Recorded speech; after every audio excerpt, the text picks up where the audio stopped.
Bismillahirrahmanirrahim. Assalamualaikum warahmatullahi wabarakatuh. Innal hamdalillah nahmaduhu wa nasta'inuhu wa nastahdihi wa na'udzu billahi min shururi anfusina wa min sayyiati a'malina. Man yahdihillah fala mudilla lahu wa man yudlilhu fala hadiya lahu. Fa asyhadu an la ilaha illallah wahdahu la syarika lah wa asyhadu anna Muhammadan abduhu wa rasuluhu la nabiyya ba'dah. Faqala rabbuna tabaraka wa ta'ala fil Qur'anil Karim, ya ayyuhalladzina amanu ittaqullaha haqqa tuqatih wa la tamutunna illa wa antum muslimun. Ya ayyuhan nasu taqu rabbakumul ladzi khalaqakum min nafsin wahidah wa khalaqa minha zawjaha wa batha minhuma rijalan katsiran wa nisaa'a wattaqullaha alladzi tasaaluna bihi wal arham innallaha kana 'alaikum raqiba. Ya ayyuhalladzina amanu taqullaha wa qulu qawlan sadida yuslih lakum a'malakum wa yaghfir lakum dhunubakum wa man yuti'illaha wa rasulahu faqad faza fawzan 'azima. Fa amma ba'du, ibadallah rahimani wa rahimakumullah. Atas izin dan rahmat Allah subhanahu wa ta'ala, kita kembali berkumpul di rumah Allah di waktu yang diberkahi oleh Allah subhanahu wa ta'ala, di dalam kesempatan yang penuh kebaikan, yaitu berkumpul di majlis ilmu untuk kembali memperbaiki keadaan jiwa dan hati kita dengan curahan rahmat Allah subhanahu wa ta'ala, untuk kembali meluruskan arah perjalanan kita, yaitu menuju surga Allah subhanahu wa ta'ala. Karena kehidupan yang dipenuhi dengan ujian dan fitnah ini seringkali membelokkan arah perjalanan kita menuju surga Allah subhanahu wa ta'ala. Terpaan gelombang syahwat, terpaan gelombang kesombongan, terpaan gelombang ujian musibah yang ditimpakan oleh Allah tidak jarang kemudian menggoyahkan keadaan kita. Maka kita sangat membutuhkan rahmat Allah untuk menjaga keadaan hati dan jiwa kita. Dan majelis ilmu adalah cara terbaik untuk mengembalikan keadaan hati dan jiwa ke dalam keadaan terbaiknya.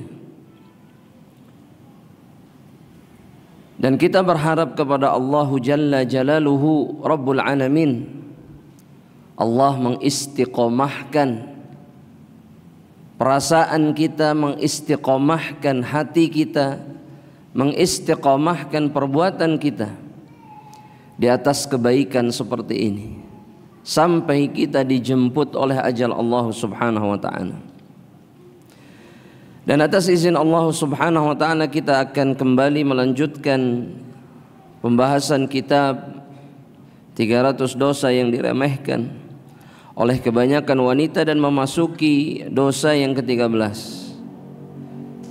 di mana Asy-Syaikh memberikan judul dosa yang ke-13 ini dengan al-wuqu'u fiz zina. Dosa yang ke-13 yang banyak diremehkan oleh kaum muslimah itu adalah terjerumus ke dalam perbuatan yang disebut dengan perbuatan zina. Seringkali seorang muslimah tidak menyadari bahwa dirinya sedang melakukan perbuatan zina, karena yang muncul di benak seorang wanita, bahkan yang muncul di benak seorang laki-laki, bahwa zina itu hanya terbatas kepada perbuatan berhubungan seperti layaknya suami istri dalam keadaan yang tidak dihalalkan oleh syariat. Padahal zina tidak terbatas hanya kepada perbuatan itu saja. Dan perbuatan zina dengan segala macam bentuknya adalah perbuatan dosa yang banyak dilakukan dan banyak menimpa hamba-hamba Allah Subhanahu wa ta'ala. Bahkan Al-Imam Ahmad rahimahullahu ta'ala, beliau mengatakan dalam salah satu perkataan beliau, ma ra'aitu dzamban ba'da qatlin nafsi, saya tidak melihat ada satu dosa setelah menghilangkan nyawa orang, setelah menghilangkan nyawa manusia, a'zamu minaz zina, yang lebih besar dari perbuatan zina. Karena perbuatan zina itu adalah dosa yang menghancurkan jiwa, menghancurkan akal, menghancurkan kehormatan, dan menghancurkan kehidupan seorang hamba Allah Subhanahu wa ta'ala. Bahkan bisa jadi dalam pendapat sebagian ulama, keburukan zina itu aktsaru wa ausa. Keburukan zina itu jauh lebih banyak, jauh lebih luas, menimpa banyak orang dibandingkan dosa pembunuhan. Ini kita tidak berbicara tingkatan dosanya, tapi efek atau dampak dari dosa itu. Bisa jadi zina itu lebih buruk, lebih menghancurkan dibandingkan menghilangkannya nyawa. Asy-Syaikh di dalam kitabnya, beliau mengatakan di awal penjelasan dosa yang ke-13 ini,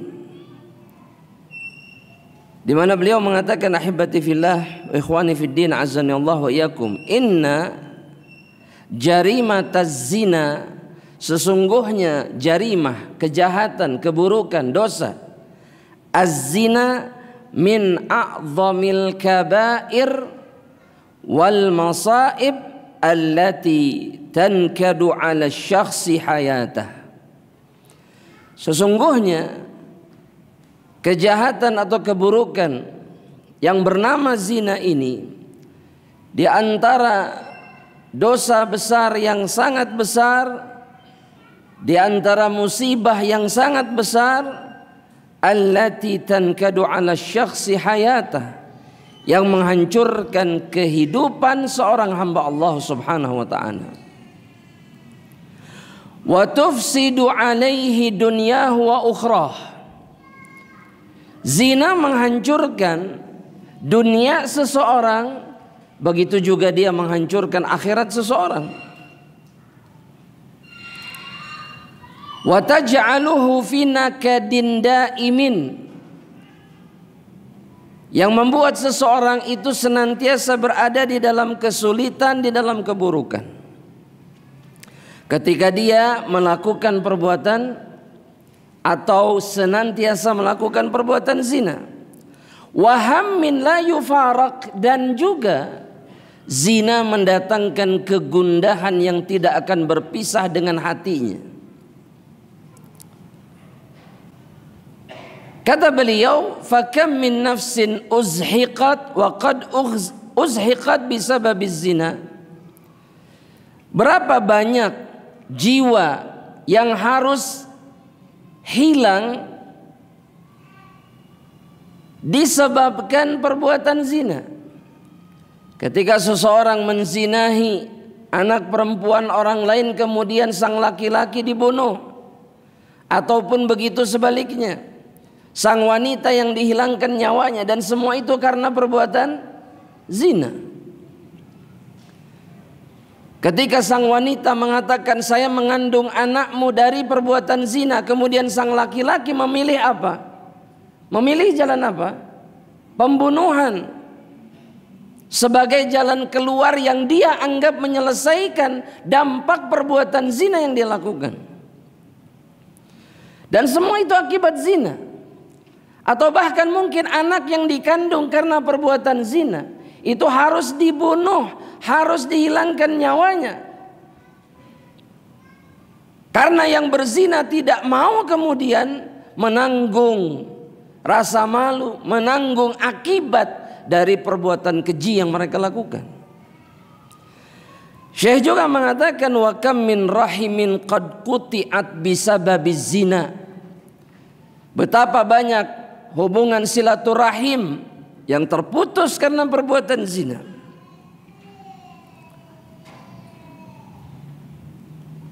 Karena anak-anak yang muncul dari hasil perbuatan zina tidak dinisbatkan kepada ayah mereka. Terputus nasabnya. Tidak ada hubungan dengan ayah biologisnya. Tidak saling mewarisi.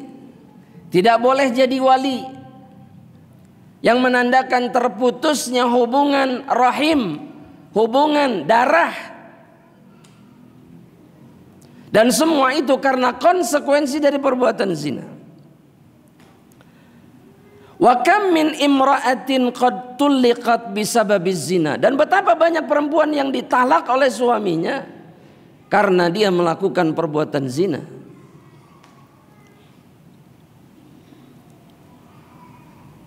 Wa kam min shadaqatin qad muzziqat bisababiz zina.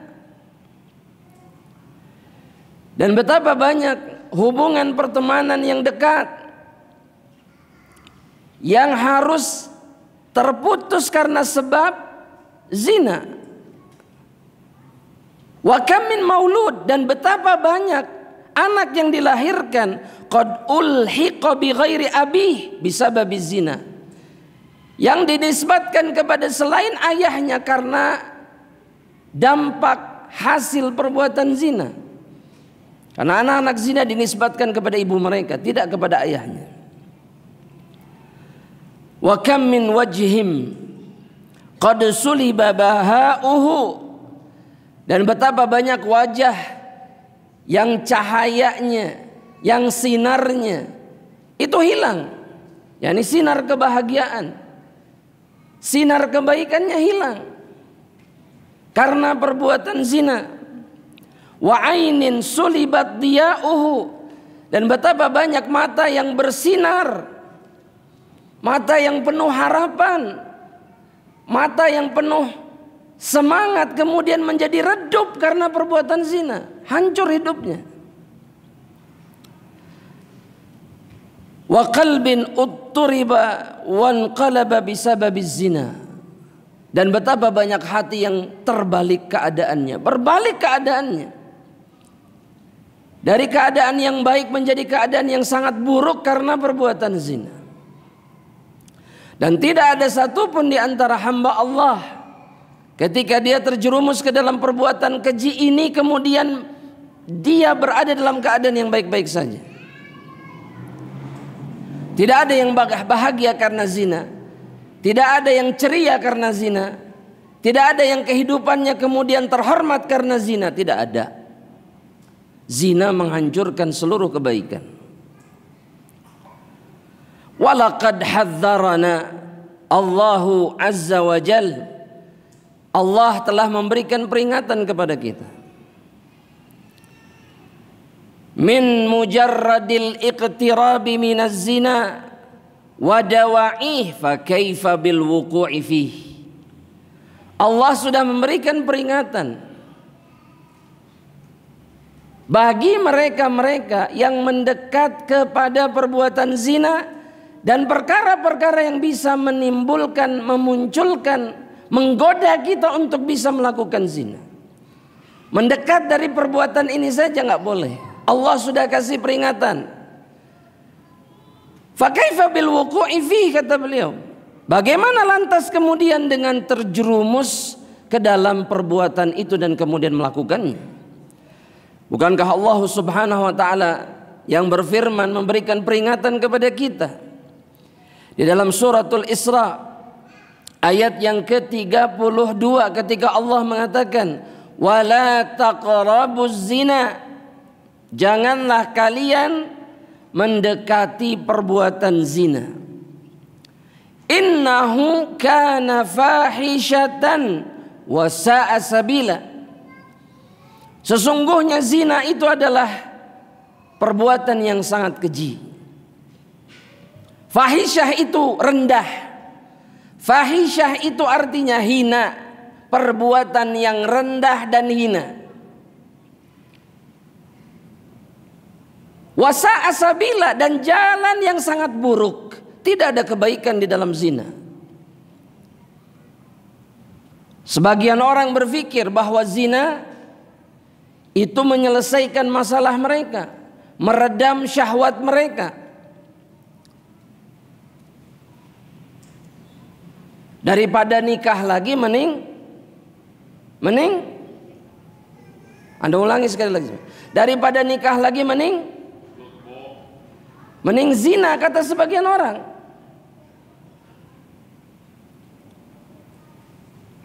Dan anehnya banyak wanita juga yang setuju dengan ini. Dia lebih ridho suaminya berzina daripada menikah lagi. Ketika suaminya datang mengatakan saya berzina, dimaafkan. Tapi ketika suaminya datang mengatakan saya menikah lagi, apa yang terjadi? Apa yang terjadi jemaah? Perang dunia ketiga.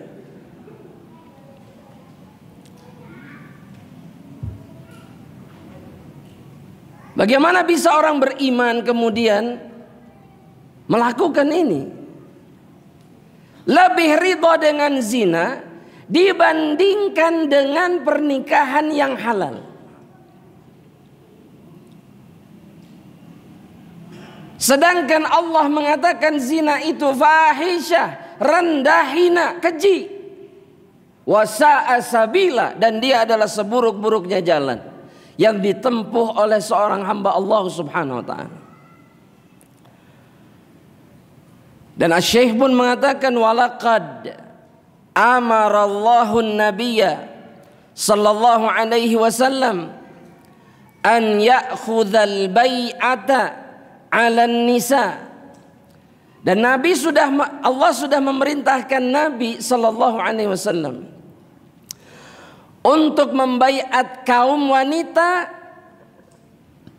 yang mana di antara bentuk baiat ini kata beliau wa min jumlati ma fil bai'ah adamuz zina. Dan di antara perjanjian yang diminta oleh Allah, oleh syariat Islam kepada kaum muslimah adalah di antaranya tidak berzina. Masuk Islam dan kemudian berjanji, di antara salah satu janjinya adalah tidak melakukan zina.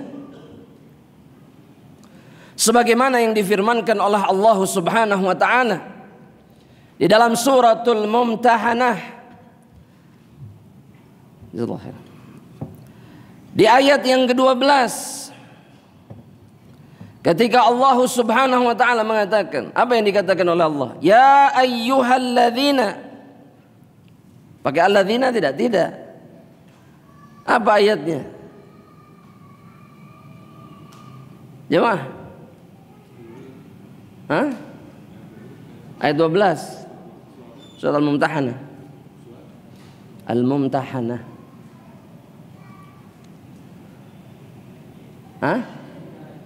Masya Allah. Ya ayyuhan nabiyyu, kata Allah Subhanahu wa ta'ala, wahai Nabi, kata Allah, idza ja'akal mu'minat, jika datang kepada dirimu wanita-wanita yang beriman,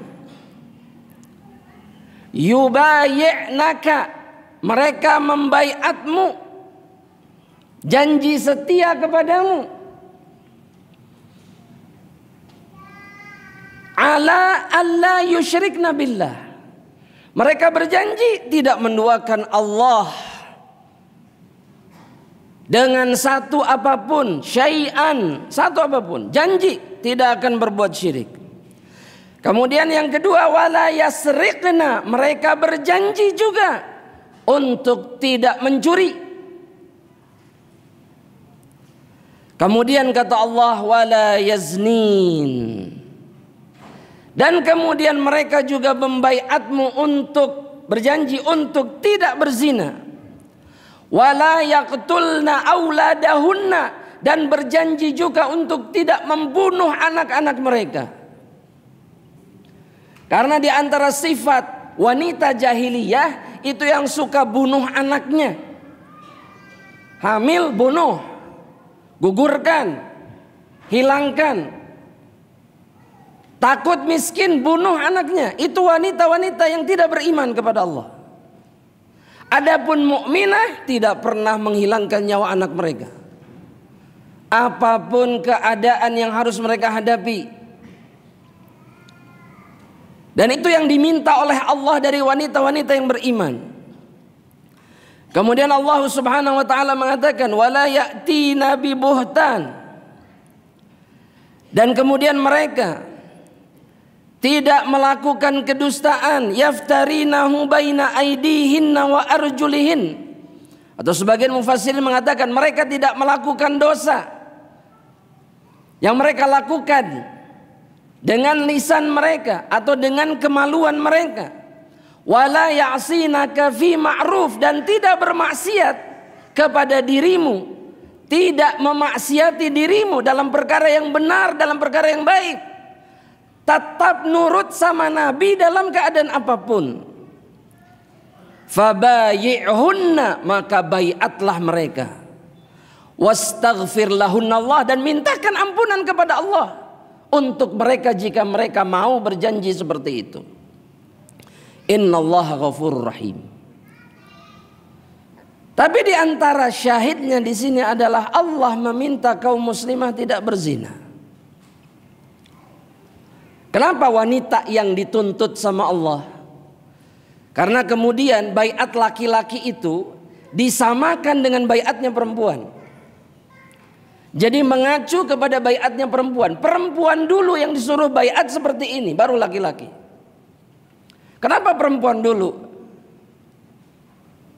Mereka diminta untuk tidak berzina. Kenapa jemaah? Kenapa jamaah? Jamaah? Hah?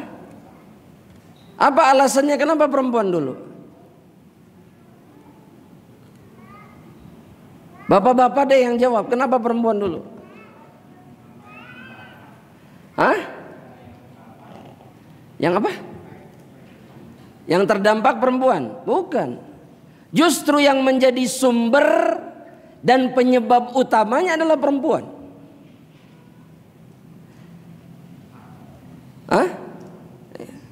Fitnahnya ada pada perempuan, bukan laki-laki. Kalau perempuan-perempuan itu menjaga diri mereka dan menjaga kehormatan mereka, tidak ada laki-laki yang kemudian bisa menzinahi mereka. Coba kalau perempuannya yang kuat, mukmin, menjaga kehormatan, maka laki-laki bisa apa? Tapi kemudian ketika justru perempuan yang menjadi penggoda, menjadi sumber pemancing, maka disitulah kemudian perbuatan zina sangat mungkin terjadi. Makanya Allah meminta perempuan dulu janji untuk tidak berzina. Karena kata Nabi dalam hadis Bukhari, "Ma taraktu fikum fitnatan asyaddu 'alal rijal min fitnatin nisa." Aku tidak meninggalkan fitnah yang terberat bagi laki-laki melebihi fitnah perempuan. Makanya lihat bagaimana Allah itu betul-betul menjaga perempuan. Kenapa? Biar mereka selamat dan kaum lelaki pun selamat. Betul tidak Bapak-bapak? Betul tidak? Bukan berarti perempuan itu buruk, tapi potensi fitnahnya besar. Kalau mereka solehah perempuan itu, mereka lebih dulu, lebih gampang, lebih mudah masuk surga dibandingkan laki-laki. Tapi sebaliknya, kalau mereka menjadi penyebab munculnya kemaksiatan, maka dosa mereka besar.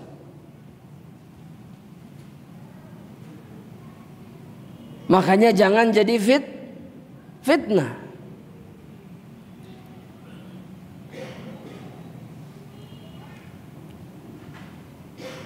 Kata Syekh, fa iyyaka ayyatuhal ukht al-fadilah waz-zina. Maka hati-hatilah wahai saudari yang mulia, hati-hatilah kalian dari melakukan perbuatan zina. Fa innahu fihi diya'un lil ahsab wa khaltun lil ansab wa tamlikul amwal li ghairi mustahiqiha. Karena sesungguhnya zina itu menghancurkan, menghilangkan kemuliaan, menghilangkan kehormatan. Wa khaltun lil ansab, dan membuat nasab itu kemudian hancur, rusak, ternodai. Dan kalau nasab sudah ternodai, maka hancurlah nasab berikutnya. Makanya kenapa kemudian para nabi dan rasul itu dipilih oleh Allah dari nasab yang tidak pernah apa? Jamaah. Nabi rasul itu semuanya garis keturunannya gak ada apa? Gak ada zina. Dari awal sampai akhir tidak ada zina. Maka keturunannya hasilnya seperti itu. Yang muncul apa? Nabi dan Rasul. Bersih. Gak pernah tercampur oleh kotoran zina. Nasabnya jelas. Siapa bapaknya, siapa kakeknya, siapa buyutnya jelas. Gak pernah kemudian di tengah-tengah nasab ini dinisbatkan kepada ibunya. Kenapa? Karena zina. Gak ada. Tapi kalau anak zina dinisbatkan kepada siapa? Kepada ibu, bukan ke bapak. Dan itu hukuman dari Allah bagi sang penzina. Hancur nasabnya, hancur nasabnya. Punya anak tapi garis keturunannya tidak bersambung. Dan dia tidak bisa melakukan apapun untuk memperbaiki ini. Nasabnya hancur, meskipun dia tobat, nasabnya tetap tidak tersambung, putus. Maka kata Syekh, hati-hati. Ini menghancurkan nasabmu, menghancurkan nasab keturunanmu. Wa tamlikul amwali ghairi mustahiqiha.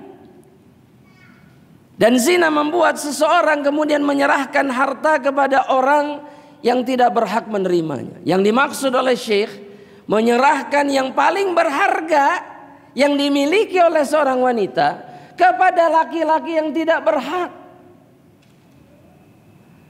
Jadi rugi dunia akhirat.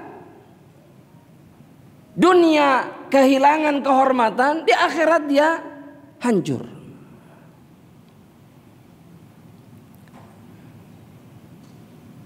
Sehingga kenapa kemudian seorang wanita mau dizinai oleh laki-laki, atau kemudian dia mengajak laki-laki untuk berzina?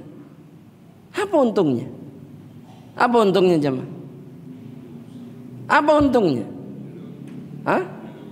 Nggak ada untungnya. Hanya kehinaan yang dia dapatkan. Kalaupun dia mendapatkan dunia dari perbuatannya itu, maka dunia ini adalah keburukan, wabal, kebinasaan, kecelakaan bagi dirinya. Harta yang haram dan dicabut keberkahannya oleh Allah. Ini hanya akan menjadi musibah bagi dirinya. Al-Imam Abu Daud meriwayatkan dari Rasulullah SAW, di mana Rasul sallallahu alaihi wasallam bersabda, hadis ini hasan, diriwayatkan dari sahabat Abu Hurairah radhiyallahu taala anhu, di mana Nabi, kata Abu Hurairah, annahu sami'a an-nabiy sallallahu alaihi wasallam yaqul lamma nazalat ayatul mula'anah, ketika Allah menurunkan ayat mula'anah, ketika suami istri ribut, suami menuduh istrinya berzina, namun kemudian sang istri menolak tuduhan itu.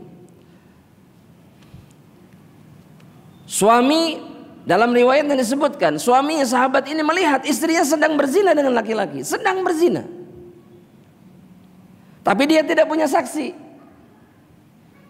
Dan kemudian sang istri ketika diadukan kepada Rasulullah SAW bilang, saya tidak berzina. Nah, bagi sang laki-laki, jika dia ingin selamat dari hukuman menuduh seorang wanita muslimah berzina, apa hukumannya jemaah? Kalau ada seorang suami menuduh istrinya berzina, dia nggak punya bukti, meskipun istrinya berzina, tapi nggak ada saksi, 4 orang saksi nggak ada. Maka kalau dia tidak bisa mendatangkan saksi, maka dia dihukum dalam Islam. Apa hukumannya? Cambuk. Cambuk berapa kali?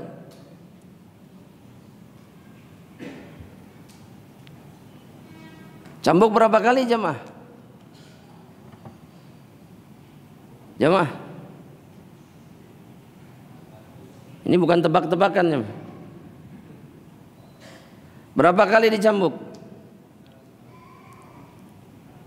100 kali, yakin? Hah? Berapa? 100 juga? Gak ada yang berpendapat 80. Ada yang berpendapat 80 jamaah rahmatillah? Hah? Ada? Antum? Oh, ikut aja, wah. Ikut yang ramai saja apa gitu, 100. Jamaah berapa? 80. Ibu-ibu beda jawabannya.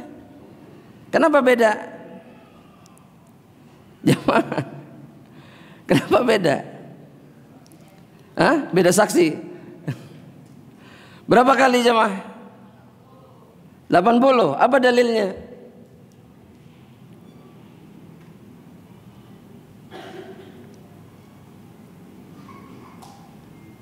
Jamaah, apa dalilnya? 80, ya apa dalilnya? Gak kedengeran? Surat An-Nur ayat berapa? Hah? 6 sampai 10 atau 4? Oh, beda-beda semuanya. 3, 4, 6 sampai 10. Surat 23 An-Nur ayat 23, yakin? Betul? Subhanallah, subhanallah, sebentar. Yang menunjukkan hukuman bagi yang menuduh istrinya berzina itu dicambuk yang mana? Surat An-Nur ayat berapa? Ayat 4 atau ayat 2? Padahal Qur'annya sama. Hah? Ayat berapa, Pak?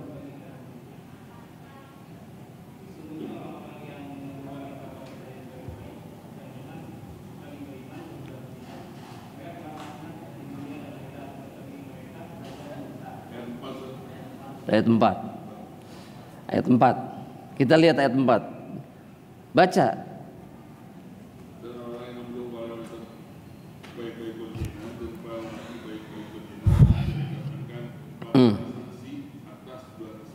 Nah, maka geraklah para penduduk itu, wahai para penguasa, dengan 80 kali gerak, dan janganlah kamu terima kesaksian mereka buat selama-lamanya. Tulis ini jemaah, tulis sehingga seorang mukmin tidak akan sembarangan kemudian menuduh istrinya berzina. Kalaupun dia berzina tapi tidak punya saksi dan tidak bisa mendatangkan saksi, dalam Islam justru dia yang dihukum oleh syariat Islam. Didera 80 kali dan persaksiannya tidak diterima selamanya. Persaksiannya tidak diterima selamanya. Nah, kalau ingin bebas dari hukuman ini, maka dia melakukan mula'anah namanya.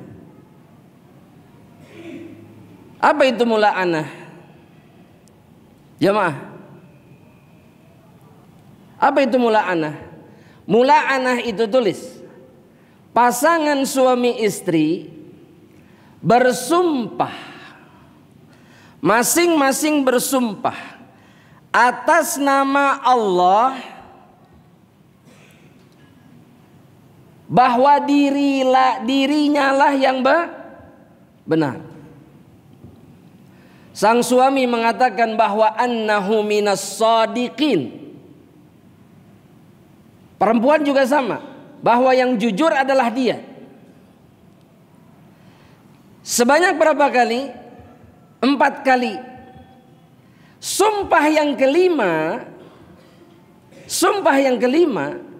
masing-masing kemudian berdoa dengan perkataan anna la'natallah alayya in kuntu minal kadzibin. Bahwa laknat Allah itu berhak saya dapatkan kalau saya termasuk orang-orang yang bohong. Masing-masing dari suami dan istri mengatakan kalimat atau sumpah yang sama. Ini namanya apa? Mula'anah. Mula'anah ini pertama kali terjadi ya dalam masalah yang dialami oleh sahabat Hilal ibnu Umayyah dan istrinya. Hilal ibnu Umayyah dan istrinya. Hilal melihat istrinya berzina, zina besar, dilihat sama dia, kepergok. Tapi Hilal tidak punya saksi. Kata Nabi, mana saksimu? Gak ada. Tapi saya lihat sendiri dengan mata kepala saya. Kata Nabi, gak bisa. Mana saksimu? Saya gak bisa mendatangkan saksi. Tapi saya tidak akan pernah merubah tuduhan saya. Dia berzina. Kalau begitu kata Rasul, datangkan istrinya, ditanya, kamu zina enggak? Enggak. Saya enggak berzina. Kalau begitu kalian harus mula'anah kata Nabi. Sumpah dua-duanya. Apa yang terjadi jemaah? Apa yang terjadi? Jemaah, apa yang terjadi? Setelah saling laknat apa yang terjadi? Jemaah, nggak ada yang tahu. Kata Nabi, tunggu perempuan ini melahirkan anaknya. Kalau sudah mula'anah, hubungan suami istri selesai langsung. Gak boleh kumpul lagi bareng, gak boleh. Selesai. Cerai, sudah. Tapi kemudian kata Rasul, lihat anaknya. Kalau anaknya lahir dalam keadaan matanya, bola matanya, warna hitamnya kuat. Kemudian, mohon maaf, bokong anaknya ini kecil. Bokong anak ini kecil, betisnya kecil, maka dia bukan anaknya Hilal. Tapi anak pasangan zinanya dari wanita yang menjadi istrinya Hilal ibnu Umayyah. Disebutkan namanya oleh Nabi, saya tidak perlu sebutkan. Anaknya si fulan. Maka ditunggu 9 bulan, ternyata anak ini keluar dalam wujud seperti apa? Kakinya kecil, betisnya, bokongnya kecil, matanya belok hitam, hitam banget, yang tengahnya ini hitam banget. Yang benar siapa berarti? Jemaah,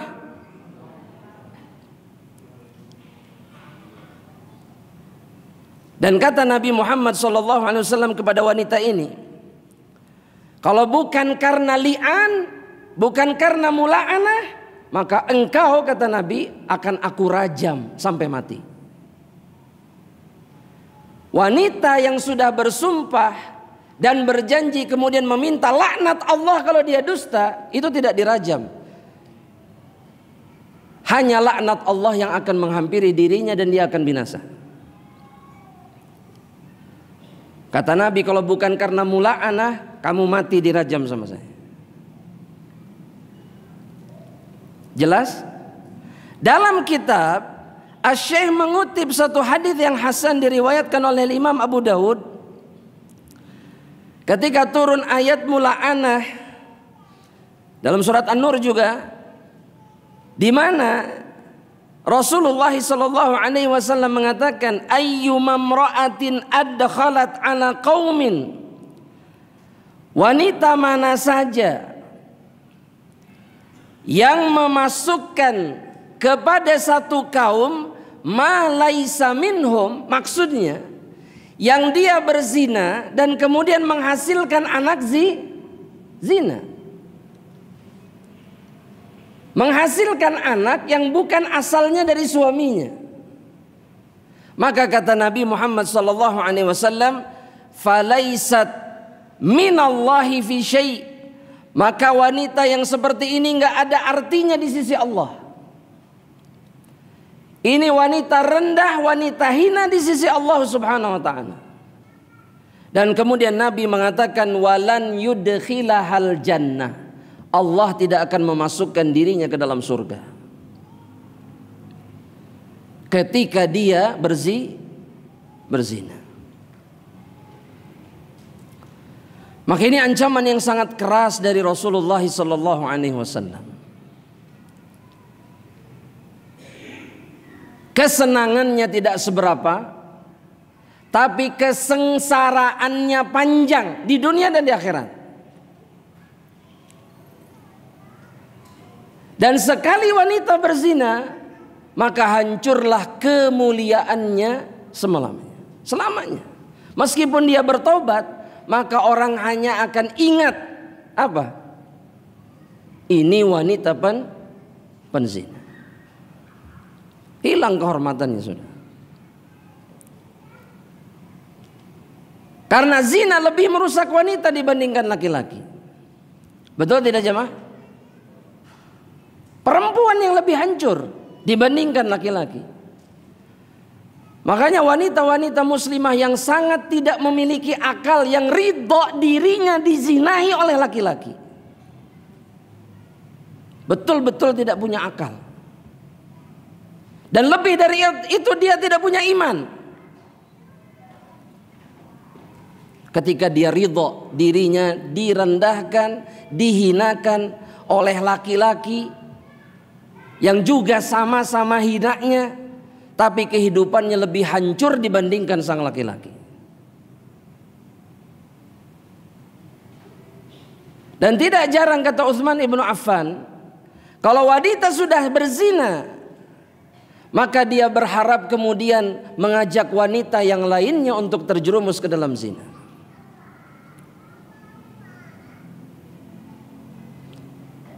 Kata Utsman bin Affan, tawadduz zawani, perempuan-perempuan penzina itu berharap, lau anna nisa, kalaulah perempuan di dunia ini semuanya berzina seperti mereka. Kalau sudah pernah zina, dia akan ngajak perempuan yang lainnya. Dan itu selalu terjadi seperti itu. Dia pernah berzina, dia akan bercerita kepada perempuan yang lain dan mengajaknya untuk melakukan perbuatan yang sama. Hancur. Menjadi rendah serendah-rendahnya. Dan lebih dari itu kata Nabi, lan yadkhilaha al-jannah, seorang wanita yang berzina tidak akan dimasukkan ke dalam surga oleh Allah Subhanahu wa ta'ala. Maka kata beliau mengatakan fa ila kulli muslimatin waqa'at fi zina, maka bagi setiap wanita yang terjerumus ke dalam perbuatan zina, setiap muslimah, au kanat sababan li fitnati syabab, atau mereka menjadi sebab terfitnahnya kaum lelaki sehingga mereka terjerumus ke dalam perbuatan zina. Naqulu laha, maka kami katakan kepada mereka, ayyatuhal muslimah, wahai muslimah, ya man radiyat billahi rabban wa bil islami dinan wa bi muhammadin nabiyyan wa rasulah. Wahai wanita yang ridha Allah sebagai Rabbnya, Islam sebagai agamanya, dan Nabi Muhammad sebagai utusan Allah dan Nabinya. Tadzakkari, maka ingatlah, kata beliau, lahzata wuqufiki baina yadayillah indama yas'aluki amati hijabaka lamma khalla'tihi. Wahai hamba perempuanku, ketika engkau berdiri di hadapan Allah, maka Allah akan bertanya, wahai hamba perempuanku, kenapa engkau tanggalkan hijabmu? Wa jasadaki lamma arraitihi, dan tubuhmu kenapa engkau tanggalkan pakaiannya sehingga engkau berpenampilan seperti tidak berpakaian, telanjang. Kenapa engkau buka sehingga engkau menjadi fitnah bagi orang lain? Kenapa tampil dalam keadaan yang sering disebut oleh sebagian manusia dalam keadaan seksi, memancing syahwat orang lain? Allah akan bertanya, kenapa engkau tanggalkan pakaianmu? Kenapa engkau lepaskan hijabmu? Wasyababa lamma fatantihi, dan para pemuda laki-laki, kenapa engkau jadi fitnah buat mereka? Dengan cara berbicara, dengan cara berjalan, dengan cara berdandan. Bukankah itu yang menjadi sebab kenapa banyak laki-laki terjerumus ke dalam zina? Betul tidak jamaah? Jamaah, betul? Adakah wanita yang berjilbab menjadi fitnah bagi laki-laki muslim? Kalau jilbabnya syar'i jadi fitnah enggak? Enggak, insya Allah. Maksudnya apa? Masih ada insya Allahnya.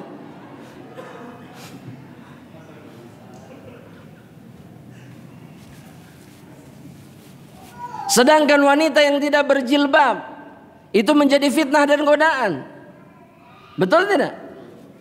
Jemaah, betul. Dan kemudian seorang wanita berpikir nanti di akhirat dia tidak ditanya sama Allah. Kenapa pakaiannya minimalis? Kenapa pakaiannya ala kadarnya? Kenapa?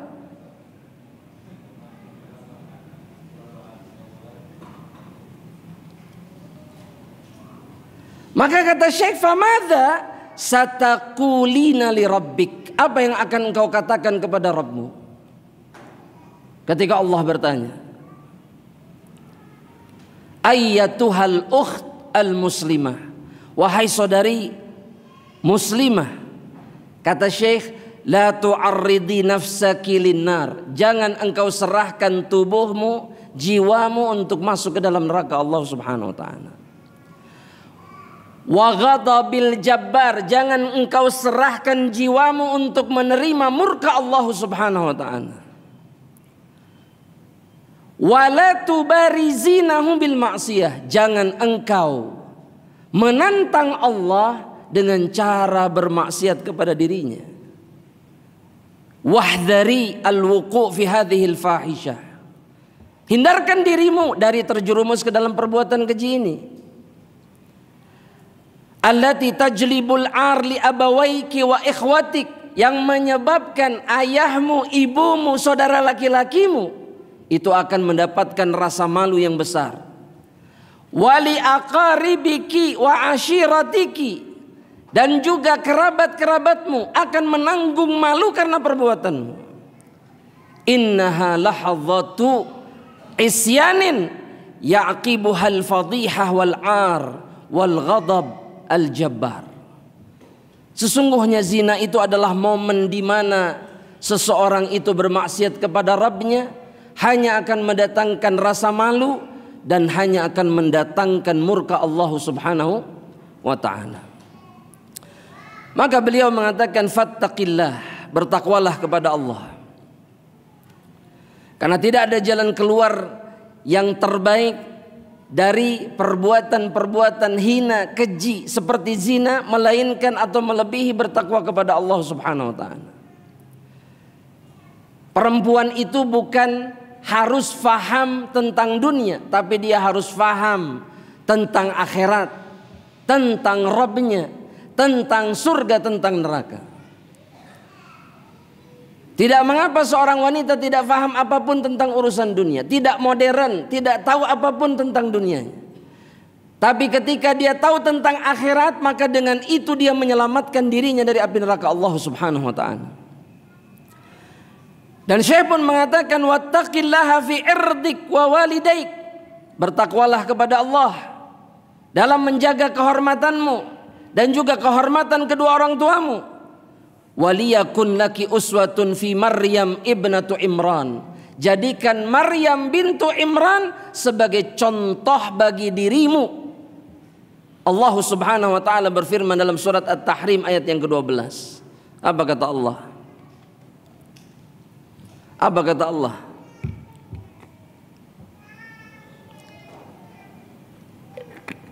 Jemaah. Wa Maryam ibnata Imran allati apa jemaah?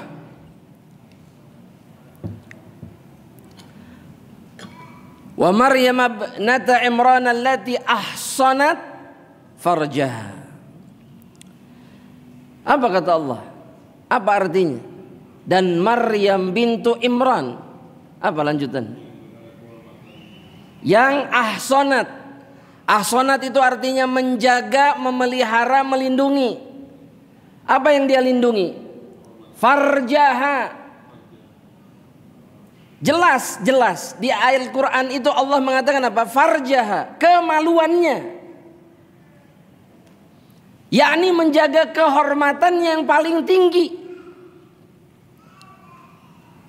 Tidak pernah menjadi fitnah, tidak pernah menggoda siapapun, tidak pernah tertarik sedikit pun untuk melakukan perbuatan zina.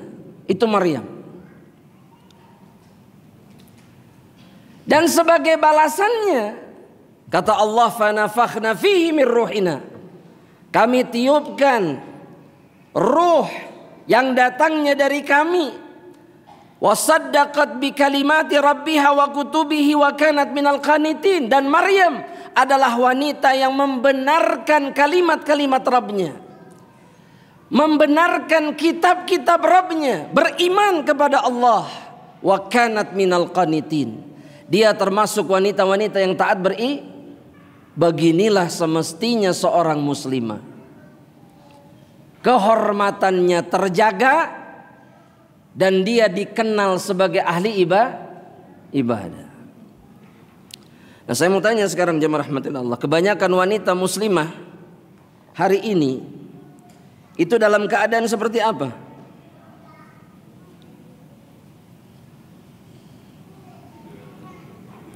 Yang jawab muslimah. Kalau bapak-bapak yang jawab tidak objektif. Kalau yang jawab muslimah sendiri itu insya Allah objektif. Apa? Wahai kaum muslimah, kebanyakan wanita di zaman ini keadaannya seperti apa? Menjaga kehormatannya? Tidak. Wanita-wanita yang taat kepada Rabbnya? Jamaah? Tidak juga. Lantas apa yang diharapkan? Kebaikan seperti apa yang diharapkan dari keadaan yang seperti ini? Kemuliaan umat ini adalah ketika wanita-wanitanya solehah. Karena nggak akan ada laki-laki soleh jika wanita-wanitanya tidak solehah. Bagaimana bisa soleh ketika hidupnya selalu diuji dan terfitnah oleh perempuan? Kalaupun ada, itu yang dirahmati sama Allah. Sisanya akan terjerumus ke dalam fitnah. Karena fitnah terberat laki-laki itu apa? Nah, ini bapak-bapak yang jawab sekarang. Wanita. Sepakat, ijma. Iya, kita nggak bisa bohong. Makanya ini bapak-bapak yang sudah rajin pengajian ini, yang jenggotnya panjang-panjang, jangan pernah merasa aman dari apa? Dari perempuan. Jangan begini. Pulang pengajian lihat akhwat yang tersingkap segala macam. Aduh, astagfirullahaladzim. Tapi dilihat. Tetap ghodul basar. Ininya kendalikan. Merem. Kalau nggak merem tundukkan. Kalau nggak ditundukkan palingkan.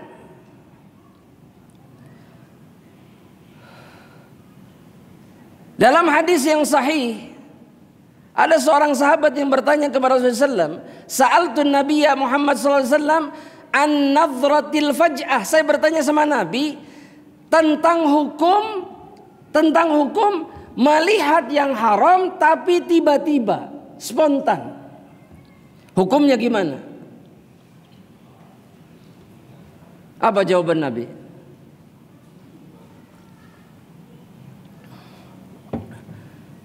Gak sengaja, seperti kita sering gak sengaja, betul tidak? Jemaah? Oh, sering banget, Masya Allah. Kok kadang gak sengajanya sering, ini pertanyakan. Kata Nabi apa? Isrif basarak. Palingkan pandangan matamu. Bukan kemudian molotot tengicep.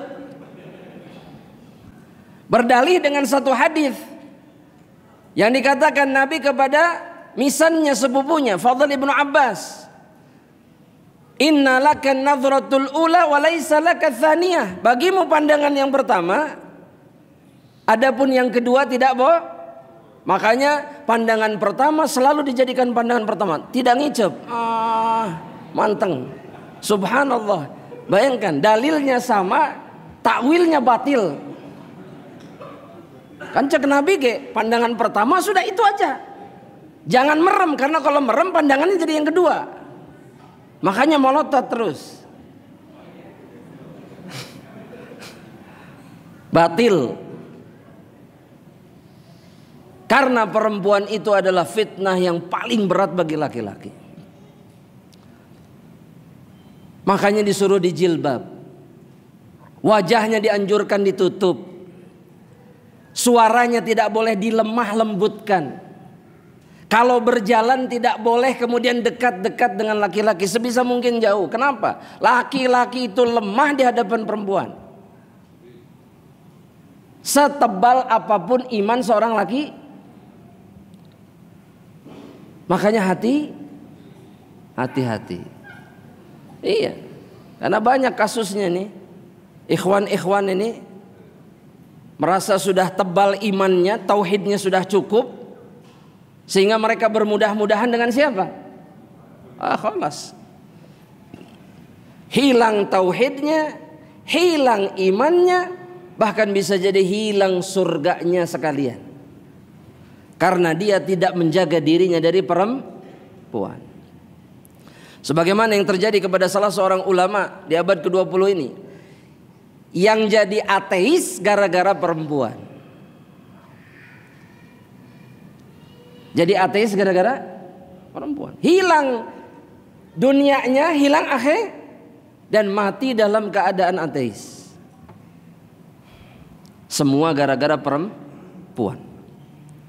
Makanya hati-hati. Dan kaum wanita jagalah dirinya sebagaimana Maryam bintu Imran menjaga dirinya. Begitu juga kata Syekh, wanzuri ila Sarah, lihat juga Sarah, istri Ibrahim alaihissalam.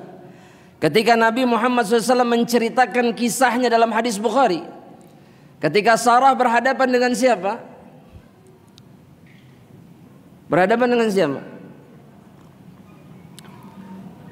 Raja Mesir yang zalim, yang suka perempuan.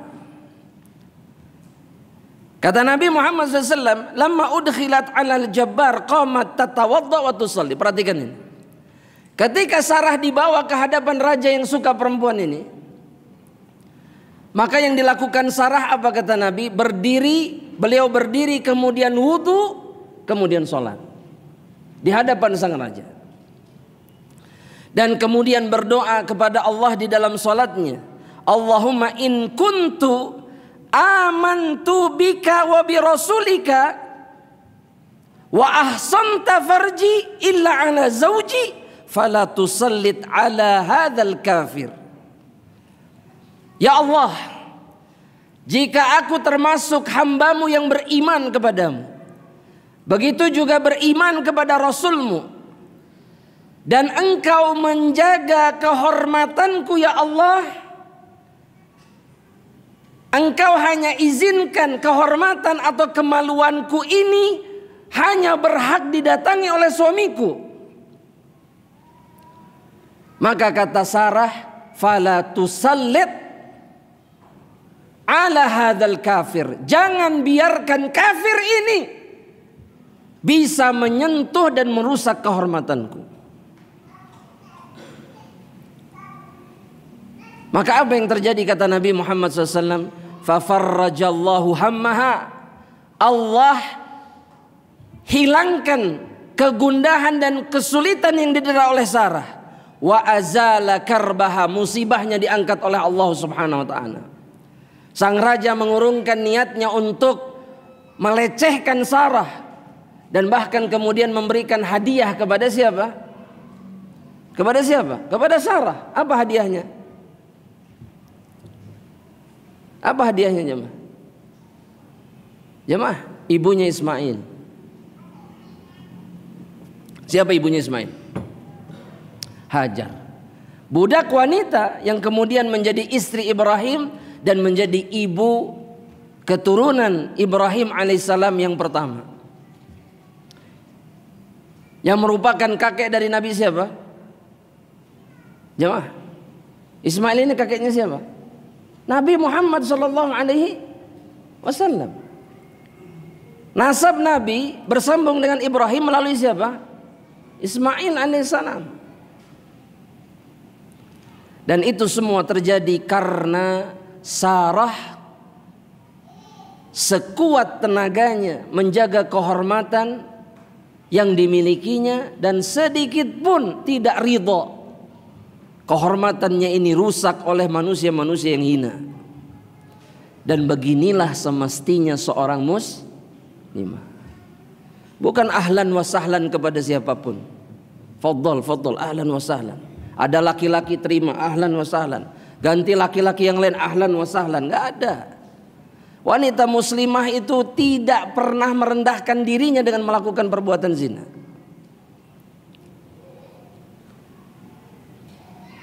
Karena bagi dirinya kehormatan itu adalah yang terpenting. Wallahu ta'ala alam, jamaah rahmatillah Allah subhanahu wa ta'ala. Ini akhir dari bab yang ke-13 yang disebutkan oleh Syekh. Dan mudah-mudahan Allah subhanahu wa ta'ala menjaga kita semuanya, menjaga wanita-wanita kaum muslimah insyaallah ta'ala, dan juga kaum muslimin. Amin, Allahumma amin. Nah, kita jawab pertanyaan yang sudah masuk jamaah rahmatillah Allah. Pertanyaan yang pertama, apakah kebaikan anak terhadap orang tua bisa mempengaruhi apa ini?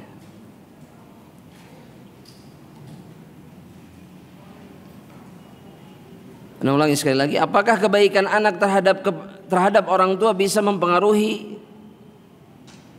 Katanya nggak jelas ini. Bisa mempengaruhi anak, ya. Anak itu tidak pernah membuat orang tua menangis dan lain-lain. Yang akhirnya rizki anak itu kemudian lancar. Jazakallah khairan. Jawabannya sangat bisa. Karena ridho orang tua kepada anaknya ketika anaknya baik itu mendatangkan apa?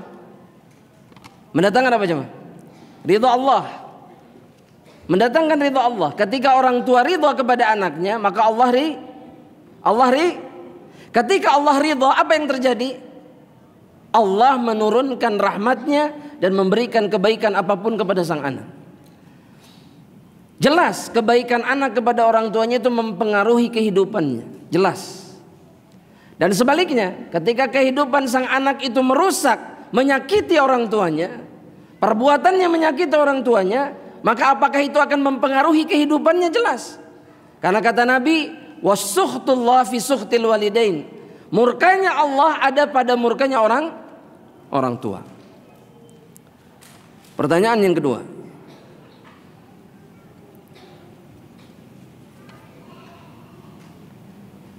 Adik ipar saya laki-laki. Di pernikahan pertama dia dikaruniai 2 orang anak laki-laki dan 1 anak perempuan. Kemudian cerai dengan istri pertamanya. Beberapa tahun kemudian menikah lagi. Di 6 bulan pernikahannya istrinya melahirkan anak perempuan. Maksudnya? Oh, baru 6 bulan sudah melahirkan. Saya dan mertua sempat curiga dan bertanya-tanya dengan status anaknya itu. Yang ingin saya tanyakan, bagaimana sikap saya dan mertua saya jika mengetahui bahwa anak itu hasil dari zina? Dan bagaimana hubungannya dengan saudaranya yang lain yang beda ibu? Apakah termasuk mahram? Kalau anaknya hasil zina, maka terputus hubungannya dengan siapa? Dengan ayahnya, dengan saudara-saudaranya dari ayah.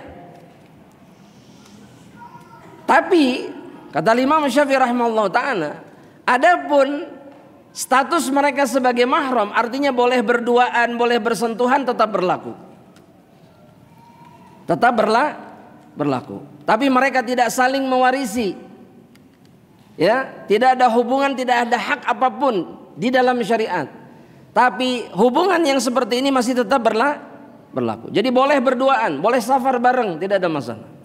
Ya, begitu juga dengan ayahnya. Meskipun putus hubungannya dengan ayahnya, kalau anak ini anak perempuan, maka dia boleh berduaan dengan ayah biologisnya. Boleh bersentuhan dengan ayah biologisnya. Wallahu ta'ala a'lam bishawab.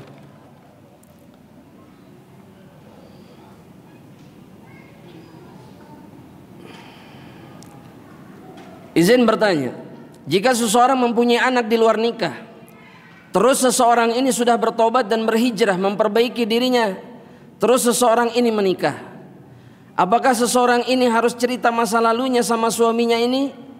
Dan apakah harus dikasih tahu kalau anaknya ini anak di luar nikah? Maka jawabannya tidak harus. Kenapa? Aib. Dan di antara perkara yang membuat dosa seseorang yang sudah ditaubati itu menjadi tidak diampuni sama Allah adalah ketika dia mujaharah, ketika dia menceritakan dosa masa lalunya padahal orang lain tidak tahu. Gak ada yang tahu. Seperti wanita ini, apakah suaminya yang baru tahu? Enggak. Maka tidak ada kewajiban untuk menceritakan masa lalunya.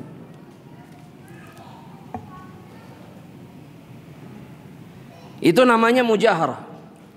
Pelakunya namanya mujahir. Mujahir itu tidak diampuni sama Allah.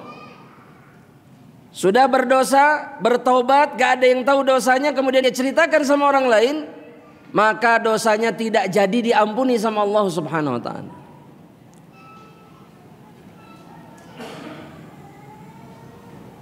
Pertanyaan berikutnya, apakah pernikahan yang diawali dengan zina itu akan mempengaruhi keberkahan, ketentraman berumah tangga selamanya meskipun keduanya telah bertobat? Jika sudah bertobat dan keduanya adalah pasangan zina, jadi dia menikah dan sebelumnya adalah pasangan zina, tapi keduanya kemudian bertobat kepada Allah, insya Allah Allah akan ampuni dosa-dosanya dan kehidupannya tidak mesti kemudian runyam, kacau balau, tidak diberkahi oleh Allah Subhanahu wa ta'ala. Ya. Ketika Allah sudah mengampuni hambanya, maka Allah akan berikan kehidupan yang baik insyaallah ta'ala. Wallahu ta'ala. Pertanyaan berikutnya, Ustadz, apakah seorang wanita tidak boleh melihat ikhwan walau tanpa syahwat? Apakah berdosa jika secara sengaja atau tidak sengaja melihat lawan jenis tanpa syahwat? Pertanyaan saya sekarang, kalau melihat lawan jenis, apakah mungkin tidak memiliki syahwat? Saya mau tanya, apa yang menyebabkan seseorang ingin melihat lawan jenisnya? Jemaah, syahwat. Gak mungkin kalau bukan syahwat. Kalau bukan syahwat, dia gak akan punya ketertarikan melihat lawan jenisnya. Justru seseorang itu tertarik melihat lawan jenisnya karena apa? Syahwat. Dan Allah memerintahkan mukminah, muslim, mukmin, muslimah untuk apa? An yaghuddu min absarihim, tundukkan pandangan mata mereka. Jangan lihat yang bukan, yang tidak halal untuk dipandang. Secara sengaja. Tapi kalau tidak sengaja boleh tidak? Boleh nggak? Jemaah. Kalau tidak sengaja boleh tidak? Boleh. Boleh itu maksudnya bukan diizinkan sebetulnya, tapi tidak diberikan dosa sama Allah, diberikan keringanan, masih dimaafkan. Bukan berarti benar. Itu sebabnya kenapa kalau tidak sengaja maka secepatnya harus apa? Palingkan. Bukan begini, tidak sengaja sampai selesai, hatam. Ya. Dan pertanyaan yang terakhir jamaah rahmatillah Allah. Ini sedikit panjang pertanyaannya, tapi intinya di rumah tangga ana suami yang mengatur keuangan sehingga ana memutuskan mencari tambahan uang sendiri. Dan ternyata ketika ana punya penghasilan ana pun beliau yang atur. Padahal ana ingin memiliki keleluasaan karena ana ingin memberi orang tua. Ana punya kebutuhan pribadi yang tanpa minta suami. Pertanyaannya, apakah hukumnya ana mencari uang tambahan tanpa menyampingkan tugas ana? Jika suami mengizinkan maka sah halal. Tapi kalau suami tidak mengizinkan, diikuti atau tidak?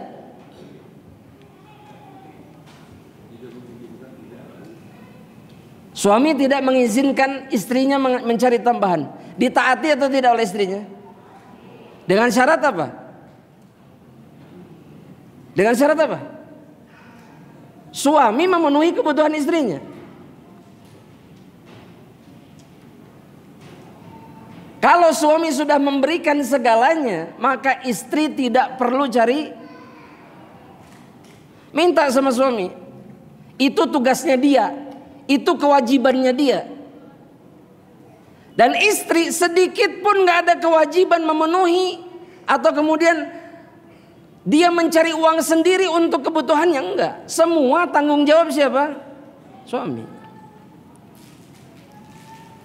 Kalau suami ridho silahkan, kalau tidak jangan dibantah selama dia memenuhi kebutuhannya. Apakah benar memang suami yang harus mengatur keuangan termasuk punya istri? Gimana bapak-bapak, harus begitu?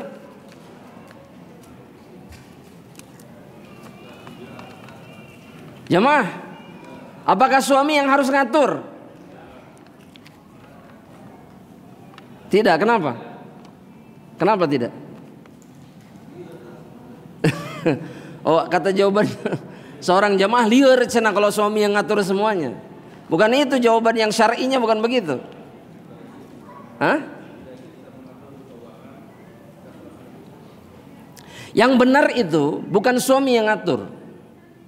Suami punya hak ngatur. Tapi yang tidak diselisihkan dalam syariat ini apa?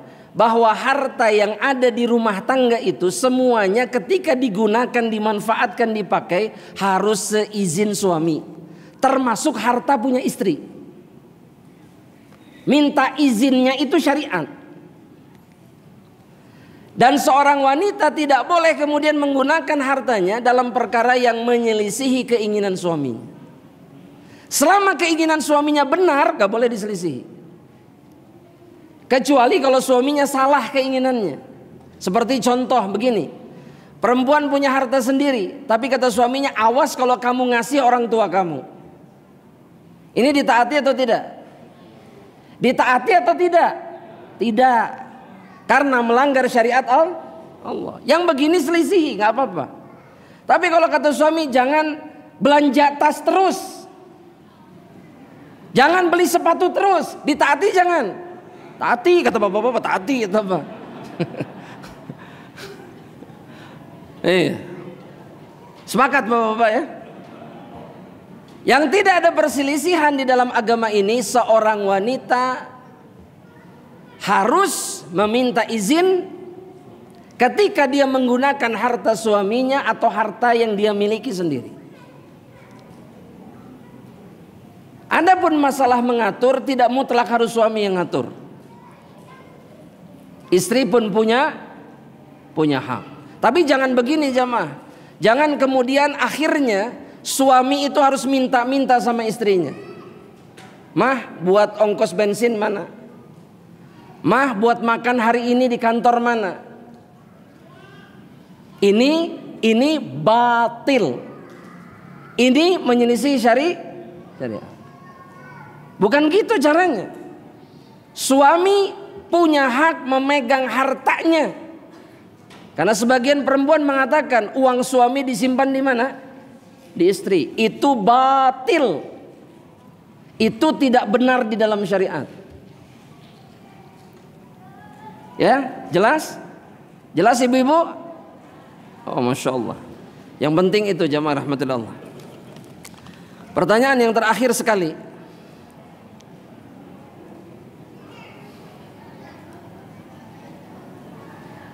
Saya seorang pedagang pakaian dan konsumen saya meminta dibuatkan pakaian seperti yang dijual di toko sebelah. Masalahnya toko sebelah adalah saudara dan teman saya. Dan dia tahu. Teman saya kecewa kepada saya dan dia menyindir di status media sosial. Saya merasa tidak tenang sekalipun saya minta maaf, dia tetap berpikir buruk tentang saya. Bagaimana membuat hati saya tenang dengan perkara uang? Terkadang manusia lupa atas dosa dia sendiri.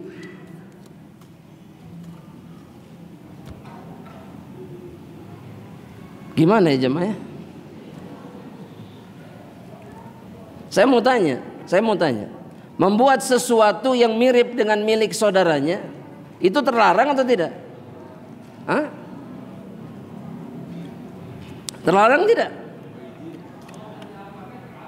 Kalau sudah di hak paten terlarang. Kalau tidak ada hak paten bebas. Ini dari pandangan syariah. Kalau memang tidak ada aturan yang melarang itu, sah-sah saja, halal. Tapi seorang mukmin kemudian dia tidak akan melakukan sesuatu yang menyakiti saudaranya. Kalau dia tahu ini akan menyakiti siapa, jangan dilakukan. Jangan dilakukan. Karena seorang mukmin itu mengharapkan kebaikan yang sama yang dia harapkan untuk saudaranya. Makanya selain minta maaf kepada saudaranya ini, jangan mengulangi perkara yang sama. Dan jangan pernah menganggap bahwa yang paling penting di dunia ini adalah harta. Ada yang lebih berharga daripada harta. Apa jemaah? Ada yang lebih berharga dari harta apa jemaah? Iman dan apa? Dan ketakwaan dan apa? Persaudaraan sesama orang yang beriman. Makanya Nabi lihat dalam hadis sahih riwayat Imam Muslim. Nabi mengatakan wala tadzalamu wala tabaghadu wala tanajashu wala tadabaru. Jangan saling mendolimi, jangan saling membenci, jangan najash, jangan merusak transaksi satu sama lain di dalam perniagaan, dan jangan saling membelakangi. Wa kunu ibadallahi ikhwana, kata Nabi Muhammad SAW. Dan jadilah kalian bersaudara. Karena persaudaraan itu jauh lebih penting daripada dunia. Dan semoga Allah menjaga kita semuanya. Kita akhiri perjumpaan ini dengan doa kafaratul majlis. Subhanakallahumma bihamdika asyhadu an la ilaha illa anta astaghfiruka wa atubu ilaik. Assalamualaikum warahmatullahi wabarakatuh.